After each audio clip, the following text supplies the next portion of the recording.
à la fois, comment on dit, profiter de toutes les tables, comme je traduis de l'hébreu, c'est-à-dire à la fois de la présence physique de nos fidèles élèves et puis aussi de toutes celles et tous ceux qui se sont joints à nous grâce au Corona, enfin grâce au Zoom, enfin grâce à, je sais pas, grâce à Kadosh Baruch Hu. Et voilà, il faut toujours voir le bon côté des choses, n'est-ce pas? Alors, je voudrais commencer, nous avons perdu un petit peu de temps, mais ça ne se reproduira plus, j'espère. C'était pour s'installer avec le Zoom ici, à Emouna Shelema. Alors, je voudrais me connecter, c'est le cas de le dire, sur ce que nous avions appris, voilà déjà maintenant un bon moment, il y a 2 ou 3 semaines, je ne sais plus, avant Pessah, concernant la tefila. Vous vous rappelez certainement que nous avons étudié, déjà 2 fois je crois, cette fameuse Mishnah que vous avez ici sous les yeux, en tout cas ceux qui sont avec moi sur le Zoom, les autres s'en rappellent des fois précédentes, cette Mishnah tellement fondamentale du traité Berachot qui nous dit quelle est l'attitude fondamentale de la tefila. Nous avons longuement appris dans le passé avant même de commencer la tefila, ce n'est pas la tefila qui va, comme certains pensent, peut-être une précision dont on n'a jamais parlé, ce n'est pas la tefila qui va, comme certains pensent, c'est une forme de méditation, ce n'est pas la tefila qui va nous mettre dans le, comme on dit chez les Anglais, le mood, qui va nous mettre dans l'état mental nécessaire à se tenir, comme vous vous rappelez, l'ifnei Hashem, à se tenir devant Dieu. Au contraire, la Mishnah nous dit, sache, toi qui veux prier Dieu, eh bien, tu dois, avant de commencer la tefila, il y a toute une attitude morale, psychologique, mentale, qui est nécessaire et que la Mishnah a appelé, vous vous en rappelez, Kovedrosh. Kovedrosh, qui est de façon simple le contraire de Kaloutrosh, c'est-à-dire c'est le contraire de la légèreté. Il faut prendre les choses au sérieux et toute la discussion dans la Gemara, dont je dirais encore quelques mots, bien qu'on l'a déjà étudié longuement, eh bien, toute la discussion, c'est de savoir qu'est-ce que c'est que ce sérieux qui est exigé et qui est le contraire, encore une fois, de la légèreté, ce qu'on appelle parfois l'eitzanout, enfin, prendre les choses à la légère. Alors, pour prier, il faut prendre les choses au sérieux, avec sérieux. Pas forcément avec gravité, il y a une différence, ce n'est pas mon propos, mais il faut quand même faire attention. Manitou, Zichro Libracha nous disait que les choses les plus graves, il faut les prendre avec humour, parce que sinon on ne tiendrait pas le coup. Et effectivement, je crois que le mot de sérieux, kovedrosh, lourdeur de tête littéralement, est tout à fait à propos. En tout cas, vous vous rappelez certainement de tout ce que nous avons appris sur ce point. Je ne vais pas revenir sur tout, mais sur quelques points qui me semblent qu'on a seulement à peine abordés. Alors, premièrement, il m'a semblé opportun pour ces retrouvailles, on peut dire, après être sorti d'Égypte, après être sorti de cette maison d'esclavage mental également dans laquelle nous étions probablement encore un petit peu asservis, eh bien, il m'a semblé qu'il était opportun de lire avec vous une page de Manitou, Zichro Livracha, lorsqu'il analyse les derniers termes de notre Gemara. Je vous rappelle que notre Gemara avait parlé de la tefila de Chana dans un premier temps, et puis elle avait conclu que on ne peut pas demander à tout un chacun d'avoir l'attitude de Kovedrosh qu'avait Chana, cette mère sans enfant, cette femme dont nous allons rappeler combien elle était emplie d'amertume, et nous avons déjà appris que l'amertume, c'est pas ce que l'on croit, l'amertume, c'est pas du tout conçue dans la morale juive comme quelque chose de négatif, mais au contraire, l'amertume a des vertus positives, puisque je vous rappelle que Myriam, qui est appelée, on en avait parlé avant Pessah justement, la petite Myriam, la sœur de Moshe et de Aharon, qui est celle qui va finalement provoquer l'ouverture, le dénouement, le déblocage de la situation qui était en impasse à partir du moment où le pharaon avait décrété que les enfants mâles seront jetés dans le Nil. Donc, a priori, il n'y a plus d'avenir, il n'y a plus l'histoire d'Israël se termine là, vraisemblablement selon tout rationnel. Et voilà que la petite Myriam, vous vous rappelez, vient chez son père, le grand de la génération, Amram, et lui dit, toi tu es pire que Pharaon, car Pharaon a décrété sur les garçons, et toi tu décrètes aussi sur les filles, puisqu'il a répudié sa femme, ce qu'ont fait tous les autres hommes de l'époque à sa suite. Et de toute façon, le pharaon est un rachat, est un méchant, et par conséquent, ses décrets se réalisent peut-être oui, peut-être non, mais toi, tu es un tzaddik, donc tes décrets se réalisent. Et il a été tellement impressionné par ces paroles qu'il a l'Ikurin Shneim, il s'est remarié avec Yocheved, et c'est ce qu'ont fait tout le peuple d'Israël, et la suite, nous la connaissons. Tout cela grâce à Myriam. Ce que je voulais simplement montrer, c'est que le mot de Myriam, le nom même de Myriam, qui vient bien sûr de la mériroute, de l'amertume dans laquelle nous étions, nous avons appris la dernière fois que cette amertume vient du fait que, explique le Rav Kook, du fait que Vaïmareru et Trayehem, les Égyptiens, ont rendu amère la vie des enfants d'Israël. Je rappelle ce texte que nous avions appris, que vous avez ici sous les yeux, Ben Avdout Lecherut, ce texte qui nous dit en substance que il y a deux catégories, on peut dire, de Eved. Il y a l'esclave à qui cela convient sur le plan intérieur, c'est-à-dire, on ne va pas l'appeler esclave parce que c'est peut-être un mot qui est plus tellement politiquement correct aujourd'hui, mais quelqu'un qui aime bien, vous vous rappelez, qui aime bien que quelqu'un d'autre décide à sa place. C'est finalement de cela que le Rav Kook nous révèle dans cet article Ben Avdout Lecherut. Alors, et par conséquent, il dit cette phrase terrible, il dit la vie d'un tel personnage est peut-être une vie médiocre, mais elle n'est pas amère. Pourquoi? Parce que finalement, il est content de sa situation. Quand on lui dit de travailler, il travaille. Quand on lui dit de se reposer, il se repose. Quand on lui dit de faire ainsi, etc. Au point que la Torah nous dit dans la paracha de Mishpatim qu'il est capable de dire Lo etzechofshi, je ne veux pas me libérer, j'aime mon maître, ma femme et mes enfants. Vous vous rappelez en plus dans cet ordre-là.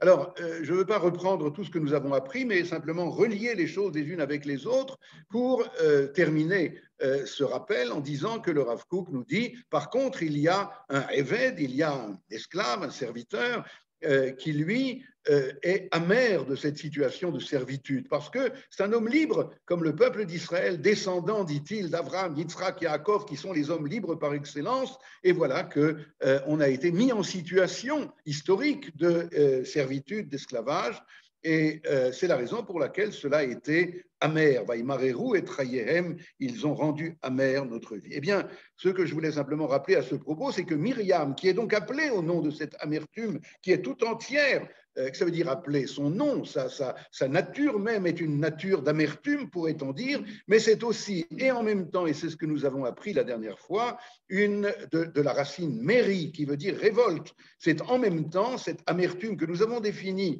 de façon précise comme l'attitude de celui ou de celle qui est dans une situation qui est le contraire absolu de ce qu'il est, de sa nature profonde, et donc il s'agit d'une situation insupportable. Alors si c'est insupportable, avons-nous dit, eh bien on ne va pas la supporter. Et par conséquent, cela entraîne une révolte profonde. Et ce que nous allons rappeler maintenant très rapidement, c'est qu'il y a, comme par hasard, 3 femmes dans le Tanakh qui sont justement définies, caractérisées par à la fois cette amertume et à la fois cette révolte, comme nous allons le montrer tout de suite. Ce que je voulais simplement, pour ouvrir cette nouvelle session de notre étude, eh bien, c'est lire avec vous un texte. Alors, je n'ai pas pu, pour les raisons techniques, le mettre et je m'en excuse auprès des zoomistes, je ne sais pas comment on dit,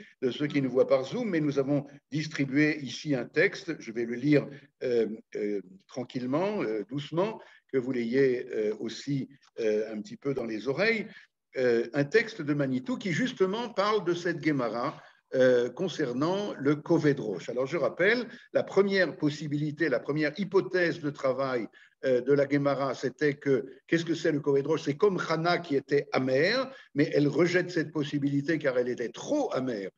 Entendez bien, ça signifie qu'être comme Chana, ça, on ne peut pas demander à qui que ce soit, d'ailleurs, à part Chana, qui était une mère sans enfant. Vous voyez la contradiction interne absolue, l'insupportable de la chose.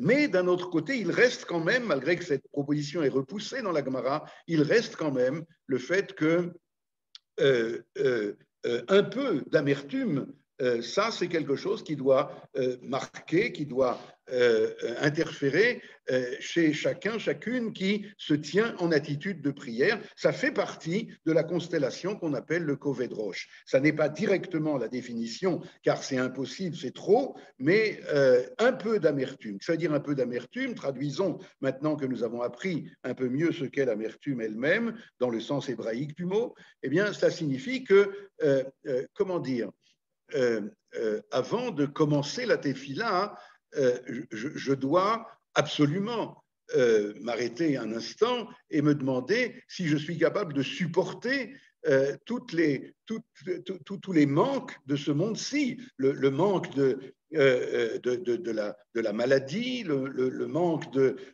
nos frères qui sont encore en exil, le manque de...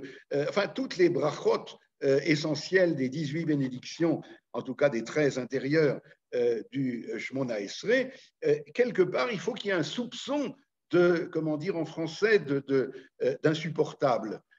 Car si tout est pour le mieux dans le meilleur des mondes, eh bien, pourquoi est-ce que tu pries? Ça, c'était la première hypothèse de la Guémara. La deuxième hypothèse de la Guémara était à propos de David. David qui est conscient pleinement, je ne veux pas maintenant prendre trop de temps, s'il y a des questions, on pourra peut-être reprendre, ce sont des choses tellement essentielles, mais la Guémara nous apprend que David hava mitztaer tuva. David, c'est ce personnage, vous vous rappelez, des Letlem et Garmekloum, qui n'a rien à lui, même pas 70 ans d'existence, puisqu'ils lui ont été donnés en cadeau, pour ainsi dire, par le premier homme, par Adam Arishon. Adam, initial, Adam, David, Mashiach. Eh bien, quelque part, c'est une dimension de Adam qui est donnée en cadeau à David, comme dit le Midrash, pour qu'il puisse exister. En tout cas, David, toute sa vie, a cette conscience aiguë du fait qu'il doit justifier son être. Il doit, ça ne va pas de soi qu'on est un être existant. Nous sommes un être créé et en tant que tel, eh bien, nous avons une dette envers le Créateur. Eh bien, David, c'est le prototype de cela et c'est ce que la Gemara nous apprend, Hava mitztaer tuva. Là encore, tout va, trop. Et par conséquent, on ne peut pas demander à qui que ce soit d'être constamment, on ne peut pas vivre comme ça, sauf David. Mais un soupçon de cela, une trace de cette attitude disant que nous avons une dette envers le Créateur et que nous devons justifier notre être, eh bien, cela, c'est sans aucun doute quelque chose qui fait partie du Kovedrosh, de l'attitude fondamentale qui permet à l'homme d'entrer en vis-à-vis dans la tefila. Mais encore une fois, ces deux hypothèses sont finalement rejetées de façon absolue, pas de façon relative, car il en reste quelque chose, et on arrive finalement à une troisième et une quatrième qui ne font qu'un. Et je voudrais, je ne reparle pas de la troisième, vous vous rappelez que la troisième était une attitude vantant la splendeur du monde et peut-être une attitude de louange esthétique. Et là, la Gemara fait tout de suite marche arrière parce que Al-Tikra, Behadrat Kodesh et la Becherdat Kodesh ne lit pas dans la splendeur de la sainteté, mais dans la terreur de la sainteté. Reportez-vous à nos cours de la dernière fois. Et on revient de cela parce que c'est dangereux. De cela, si toute ton attitude comment on va dire, de rencontre avec le Créateur passe par une dimension d'esthétique, alors vous savez que ça mène à toutes sortes d'idolâtries, de genres très différents d'ailleurs que l'on peut trouver surtout à l'extérieur d'Israël et même à l'intérieur d'Israël. Peut-être que ce que nous avons lu hier dans la paracha avec les fils de Aaron, ce 8e jour où le feu du ciel est descendu pour dévorer les sacrifices, eh bien peut-être qu'il y a aussi cette dimension de ce que vous nous appreniez tout à l'heure, que enthousiasme, n'est-ce pas, ça vient du mot théos, qui veut dire élan vers Dieu, mais un élan, bien entendu, qui est déviant. Et une des déviances, c'est celle-là alors bien sûr, ne me comprenez pas mal, bien sûr qu'il faut être plein de louanges, savoir reconnaître, plein de reconnaissance devant la beauté du monde, la beauté de la nature, la beauté du corps humain, la beauté, tout ce que vous voulez. Mais ça n'est pas l'attitude fondamentale de la tefila. Il y a un texte qui dit que Posek mitfilat, aposek milimudo, celui qui s'interrompt dans son étude de la Torah en disant Manae ilanze, combien est beau cet arbre, eh bien celui-là, Mitrayev benafsho, celui-là est coupable. Alors, il s'agit de la Torah, pas de la Tefila, mais le principe, en tout cas, est le même, à savoir que le Rav Tzvi Yehuda Kook nous disait ce qu'il y a Bien sûr qu'on doit dire quel bel arbre. Non seulement il n'y a pas d'interdiction, mais il faut être conscient de toute la beauté, de toute l'harmonie de la nature que Dieu a créée. Mais il s'interrompt dans sa Torah pour dire combien cet arbre est beau. Alors, bien sûr que là est sa faute. La même chose pour la tefila.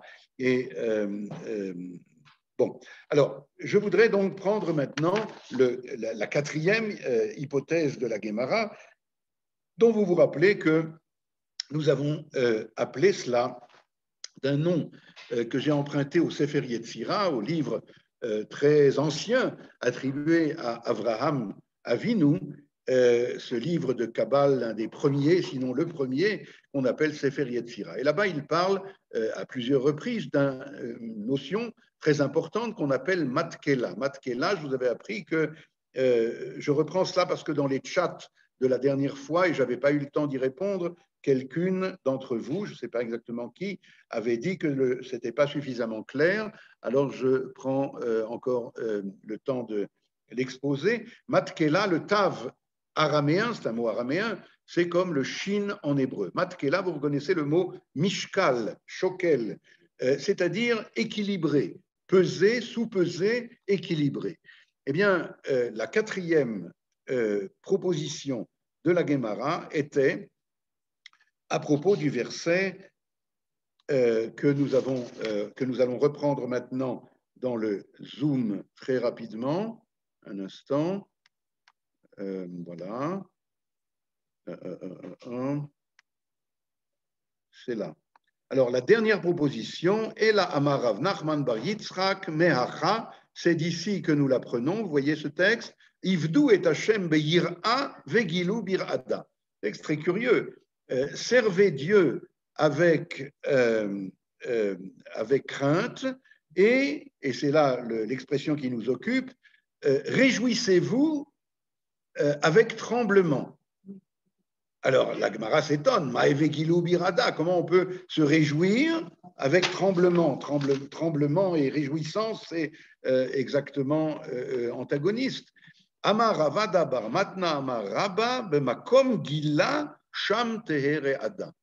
Là où se trouve la joie, la réjouissance, là-bas sera le tremblement. Et nous avons appris que, effectivement, l'attitude, et c'est la dernière et ultime proposition de la de la Gemara concernant le Kovedrosh. C'est ça le Kovedrosh. Qu'est-ce que c'est que cette attitude de sérieux qui est demandée? C'est l'équilibre, matkela, entre la joie infinie, et nous allons en dire quelques mots de plus, et le tremblement, la crainte, comme nous avions dit déjà dans notre tout premier cours de l'année. Vous vous rappelez de ce poème de Rabbi Yehuda Halevi que nous avons longuement étudié et qui parlait à la fois de éloignement absolu, de distance absolue, car lo ke midat basar vadam midat akadosh baruch hu, bien entendu, le créateur et la créature sont deux êtres absolument radicalement différents, pour ne pas dire opposés, et en même temps, c'est la transcendance chez les philosophes, mais en même temps, ils sont absolument et radicalement l'un à l'image de l'autre. Bien entendu, il ne s'agit pas d'image au sens habituel du mot, mais il y a une coïncidence, une intimité entre le créateur et la créature qui s'appelle Ahava. Ahava, d'une part, et Yira, d'autre part. Je vous rappelle que le mot Ahava en hébreu est un mot tout à fait particulier, puisque vous reconnaissez dedans les lettres Aleph et Bet, mais, n'est-ce pas, Ahava, Aleph et Bet, lui c'est le Aleph, nous c'est le Bet, mais il y a le même Hei qui vient relier l'un avec l'autre, sans rentrer plus dans les détails de cette analyse, mais nous avions appris que l'amour, c'est la traduction au niveau des sentiments de cette notion objective de proximité. Toi et moi, nous sommes pareils, absolument. Toi, c'est moi c'est toi. Alors que la distance, l'éloignement, eh bien, se traduit au niveau des sentiments par la yira, la crainte. Où est-ce qu'il se trouve et où est-ce que moi je suis? Ça n'a rien à voir et j'ai un respect infini, une crainte infinie. Alors, lorsqu'il va y avoir équilibre entre les deux, eh bien, nous arriverons à ce que nous cherchions depuis le début de notre étude, et vous vous rappelez de cette notion de dvekut. Dvekut, ce qu'on traduit en français parfois par adhésion, mais il y a un autre mot, je crois, qui est plus encore en français, ferveur peut-être, faut voir. En tout cas, l'essentiel est de comprendre de quoi on parle. Dans le livre de Devarim, cette racine verbale intervient très souvent, les dov kabo, à plusieurs reprises, et à chaque fois, de façon tout à fait curieuse, je vous rappelle, il y a très longtemps, on avait parlé de cela, le Targum Onkelos, qui, comme vous le savez, n'est pas seulement une traduction, mais il fait partie des sages de la Mishnah, donc c'est une explication à travers traduction. Eh bien, à chaque fois qu'il y a cette racine verbale d'avec, adhérer, avec ferveur, eh bien, il traduit par deux mots, les itkarava, les dachalte, se rapprocher de sa crainte. Et c'est très exactement ce que nous trouvons ici. Se rapprocher fait partie du vocabulaire, si vous voulez, de la ahava, de la proximité, de l'amour, alors que la crainte fait partie du vocabulaire de l'éloignement, du respect absolu. Et lorsqu'il y a matkela, on arrive à équilibrer les deux, eh bien, on arrive à cette dimension qui est l'objectif de la tefila, à savoir la dvekut, l'adhésion, pour ainsi dire, à Dieu. Disons cela d'une façon peut-être un peu plus proche de notre compréhension. Nous verrons bientôt qu'est-ce que ça signifie. Ça signifie que assez retsono kirtsoncha. Qu'est-ce que c'est adhésion? Ça veut dire que mon ratson, vous savez que la dimension la plus noble et aussi la plus profonde de l'homme n'est pas, contrairement à ce que disent les philosophes, l'intellect ou la réflexion, bien que c'est un niveau très, très important et très noble lui aussi, mais le plus noble de tous, c'est le ratson, c'est sa volonté. En tout cas, c'est ce que disent les kabbalistes. Et tout le travail, Avoda chez Balev, vous vous rappelez de nos premiers cours, Avoda chez Balev de la Tefila, est de transformer, de aligner mon ratson, ma volonté, sur sa volonté, comme dit la Mishnah des Pirkei Avot, Aseretsono kirtsoncha. Et vous vous rappelez certainement qu'il n'y a pas ici une erreur, n'est-ce pas, de copiste? Hein, vous vous rappelez de cela? Il faut demandez à qui vous voulez. Hein, comment dit la Mishnah? Assez, et il vous dira assez, retzoncha kirtsono. Et vous irez vite vérifier. Maintenant, on a commencé à relire Pirkei Avot entre Pesach et. Alors, ce qui a marqué, c'est assez retsono kirtsoncha. C'est très curieux. La logique dirait assez retsoncha kirtsono. Fais ta volonté comme sa volonté. Vous vous rappelez qu'on a parlé de ça il y a longtemps? Non, vous ne vous rappelez pas. Vous avez compris la difficulté? Attendez, quelqu'un n'a pas compris la difficulté? Ça va? Hein? Donc, on aurait dû dire assez retsoncha, moi, sur quoi j'ai prise, enfin, qu'est-ce qui est entre mes mains? C'est de faire mon ratson comme le sien. Et bien, il y a marqué assez retsono qui retsoncha. Pour expliquer cela, j'ai une fois raconté que je devais faire un cours à des jeunes filles de Midrasha. Vous savez, juste après le bac, comme ça, sur ce qu'on dit les sages, à savoir Ezoi Isha Tova, chez Osar et Tson Baala. Alors, qui est appelée une femme vertueuse? C'est celle qui fait la volonté de son mari. Imaginez à des jeunes filles aujourd'hui, pas il y a 300 ans, à des jeunes filles de 19 ans, voilà. Alors, j'ai simplement expliqué que c'est la même chose. Hi osa, c'est une question d'intonation. Elle fait le ratson de son mari. Vous voyez, c'est clair? Pas elle fait le ratson, elle fabrique le ratson de son mari. Et c'est quelque chose, quand nous avons eu cette année, pendant une année un cours sur les femmes dans le Tanakh, c'est ce que nous avons vu à propos de chacune. Ce sont elles qui tiraient, comment on dit, voilà. Pardon?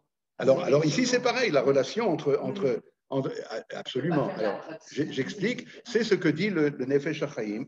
Le Nefesh HaChaim dit, par exemple, Da malema'ala mimcha. Vous connaissez cette phrase qu'on trouve souvent sur les parochettes du Beth Knesset. Sache, alors le pshat, c'est sache ce qui est au-dessus de toi. Et c'est un pshat alvaï, c'est-à-dire nous devons constamment nous le répéter. Mais le Nefesh HaChaim, si je peux dire, ajoute une virgule. Il explique Da malema'ala mimcha.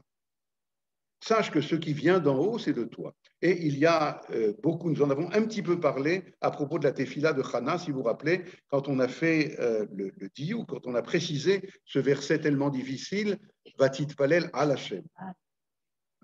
Donc, Dieu, pour ainsi dire, rappelez-vous de cette remarque, puisque Dieu, une remarque fondamentale concernant la tefila, puisque Dieu veut a créé le monde, Ramchal, puisque Dieu a créé le monde pour les hétives, pour lui donner tous les bienfaits, puisqu'il est la source des bienfaits, la source absolue de tous les bienfaits. Ça s'appelle Baruch Ata.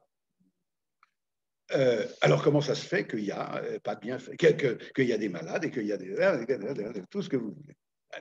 C'est-à-dire, si on n'a pas commencé à aborder cette question difficile, de quoi on parle? Bon, alors, Asher bara Elohim la'asot. Il faudrait parler de cela très longuement. Les livres comme Provot Alevavot et d'autres en parlent abondamment. Mais en une phrase, c'est pour ça qu'il a créé l'homme. Il a créé l'homme comme choutaf, comme associé. Rien que tu demandes. Vous vous rappelez, on va bientôt parler de la notion de la relation de la hakarout à propos de Chana, de la stérilité avec la tefila. Et nous verrons que la stérilité comme exemple, c'est-à-dire il y a toutes sortes de formes de stérilité. Tout ce qui est sentiment de manque absolu s'appelle stérilité. Eh bien, c'est à ce moment-là que viendront les sages et nous diront cette phrase qui, elle aussi, si elle n'est pas comprise dans ce contexte, risque fort de faire hérisser certains cheveux, à savoir, pourquoi est-ce que l'amanit akru kolaïmaot, nous allons apprendre cela petit à petit, pourquoi est-ce que toutes les mères d'Israël étaient stériles, toutes. Pas Léa, dites-vous. Eh bien, vous vous trompez. Même Léa, dit le Midrash, vous amènerai la source, même Léa, toutes les mères, par définition, quand nous aurons appris ce que c'est que la hakarout par rapport à la tefila, nous comprendrons que ça ne pouvait pas être autrement. Et que avant d'enfanter, car bien sûr qu'elles vont enfanter, mais pas n'importe qui. Alors avant d'enfanter, elles sont appelées, elles sont nécessairement, si je peux dire, stériles dans ce sens-là. En tout cas, ce qui ressort de là, c'est que ce sentiment de manque fait partie de ce que Dieu nous demande. Il nous demande de participer, tout est prêt, tout est là. Son ratson est d'une façon indélébile, si je peux dire, un ratson léhétif, c'est-à-dire une volonté de déverser ses bienfaits dans le monde. Alors pourquoi ce n'est pas le cas? Ou peu, ou plus, ou moins, ou parfois, ou tout ce que vous voulez. Réponse, ça dépend de nous. Dam alemala, mimcha, sache ce qui est d'en haut, ça vient de toi. Vous voyez quelle responsabilité inouïe il nous a léguée, et cette responsabilité passe de façon privilégiée, pas uniquement, mais de façon privilégiée par la tefila. Ça va, j'ai répondu à l'interrogation un petit peu, mais évidemment que ce sont des choses qu'on verra à propos de la hakarout. Alors, je prends maintenant le texte de Manitou que je vous avais promis depuis le début, mais vous voyez que, oulala, c'est pas vrai. Alors, on va le lire, ça va tout à fait, je pense, fermer ce sujet, c'est-à-dire préciser les choses. Manitou parle en plus avec un langage merveilleux, et je crois que ça expliquera Gilou Birada. Vous vous rappelez, cette phrase, c'est la dernière proposition et ultime proposition de la Guémara. Je lis maintenant. La Guémara, après avoir rejeté ces différentes thèses, qui sont à peu près l'ensemble des thèses dans un essai de définition du sentiment religieux, cite un verset définitif. Servez Dieu dans la crainte et réjouissez-vous en tremblant, ainsi que nous l'avons traduit. Ce verset décrit non pas un certain sentiment spécifique, mais une coexistence des deux émotions les plus universelles de l'homme, qui sont la crainte et la joie, quand elles sont ensemble. Tel est l'enseignement que les rabbins donnent à propos de la prière. La Mishnah exige une attitude de sérieux. La Guémara décrit un sentiment intérieur que tout homme est capable d'éprouver, puisque la joie et la crainte sont le minimum commun de toutes les émotions humaines. Et maintenant, j'arrive à une des phrases les plus importantes ici. Le sentiment religieux apparaît lorsque ces deux notions contradictoires sont perçues ensemble. C'est cela l'émotion devant Dieu, à la fois joie et crainte. Écoutez bien, joie parce que devant Dieu et crainte parce que devant Dieu. Là, c'est bien une phrase de Manitou, n'est-ce pas? Et c'est pour ça que j'ai tenu à vous le lire, et vous allez voir aussi dans la suite, il va expliquer encore un peu. Donc je répète, joie parce que devant Dieu et crainte parce que devant Dieu. Et la Guémara nous fait comprendre que chaque fois que ces deux émotions sont vécues ensemble, il y a fait religieux, donc émotion religieuse. Cela est vrai même pour les hommes qui se croient agnostiques, parce que, c'est ce que Manitou disait à propos des athées, hein, il disait chez les goïms, hein, quelqu'un qui est athée chez les goïms, c'est quelqu'un qui ne croit pas en Dieu. Mais les athées chez Israël, c'est quelqu'un qui croit qu'il n'y a pas de Dieu. Hein, chez eux, ils ne croient pas qu'il y a un Dieu. Chez nous, ils croient qu'il n'y a pas de Dieu. Alors, il dit, même les agnostiques sont dans cette situation parce qu'ils ne comprennent pas un certain catéchisme et qui sont peut-être agnostiques d'un point de vue intellectuel. Mais dès que l'homme se trouve dans une situation authentique de prise de conscience de lui-même, à la fois joyeux de vivre, joyeux d'exister, mais craignant d'exister, alors il y a expérience religieuse. Je répète cette phrase très importante à mon avis. Lorsque on se trouve dans une prise de conscience de soi, à la fois joyeux de vivre et d'exister, mais en même temps craignant d'exister, alors il y a expérience religieuse. La joie et la crainte sont affectivement la façon dont l'homme perçoit sa propre liberté. Nous terminons tout de suite. Il y a joie lorsque la liberté, maintenant il va parler de la liberté, au lendemain de Pessah, bien entendu, ça prend tout son sens.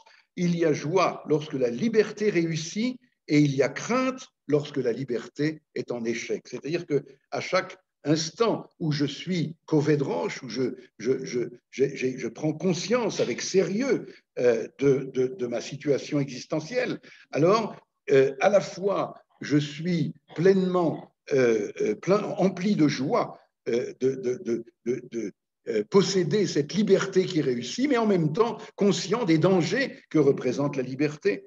Il s'agit donc de la prise de conscience de l'homme comme être libre devant un souverain, comme le disait entre autres termes le grand rabbin Jaïs, il s'agit d'un acte de présence devant Dieu de la part de l'être libre qui a entre ses mains le salut de sa destinée et qui ne le délègue à personne d'autre. Dans la prière liturgique que nous connaissons, c'est en commun que cette prise de conscience se fait. Et maintenant, la phrase clé qui termine cet article, en effet, joie parce que libre et que la liberté peut réussir, mais crainte parce que libre et que la liberté peut échouer. Voilà, je crois que ça veut tout dire. Lorsque l'homme prend conscience de lui-même de cette façon authentique, alors il est en situation religieuse, je dirais en situation de prière, en situation de covédroche. La joie, c'est pas la joie comme ça. Comment ? La joie, c'est la joie de vivre, comme il dit. Dans ce sens-là, la joie d'être un être qui est créé par le Créateur et qui réalise pleinement son être. Attends, on va quand même s'adresser un tout petit peu à nos... Est-ce que nous avons réussi à faire ce doublet avec celles qui sont parmi nous et puis celles qui sont parmi nous?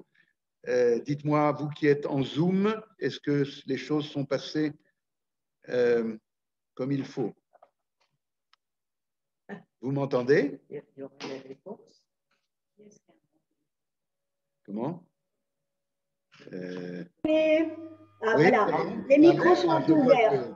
On me fait un signe authentique de réussite là. Alors, voilà, à la semaine prochaine, j'espère que la semaine prochaine, nous aurons moins de problèmes maintenant que nous avons compris. Merci de vos remarques, maintenant que nous avons compris comment ça fonctionne.